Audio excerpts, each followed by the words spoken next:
Okay, we're going to look at multiplying rational expressions here. The key thing is just you want to get all of your numerators factored, all of your denominators factored, and then we're going to look at canceling things out.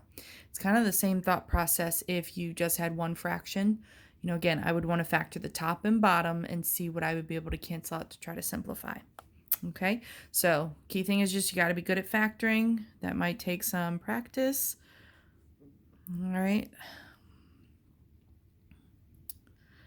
So something like this x minus 2, that's already factored, so I can just bring that on down. I have a GCF up here of 4, so when I divide out that 4, that's going to leave me x minus 3. Over here I have a difference of squares, so that's going to be x plus 3 and x minus 3.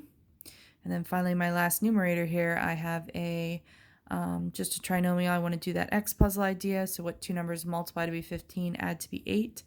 So we would have x plus 3 and x plus 5. So now that everything is factored, my thought is that I can cancel things as long as one of the factors is in a numerator and then the other factor is in a denominator. So like these x plus 3's, I can get rid of those because I have one in the top and bottom. I can also get rid of these x minus 3's. Okay, I have no other factors that they have in common, so at this point I would just go ahead and get down to my final answer. So my numerator would be that 4 times the x plus 5, because neither of those factors canceled out. My denominator would be x minus 2. If you're talking about restrictions, and that's basically going to mean that we don't want any of our denominators to be 0. Because that would mean my fraction is undefined and I can't really do a calculation like that.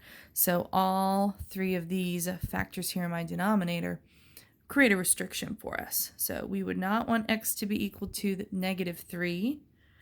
We would not want x to be equal to positive 3. And we would not want x to be equal to positive 2. So those would be all my restrictions. This is my the product of these two fractions that is simplified.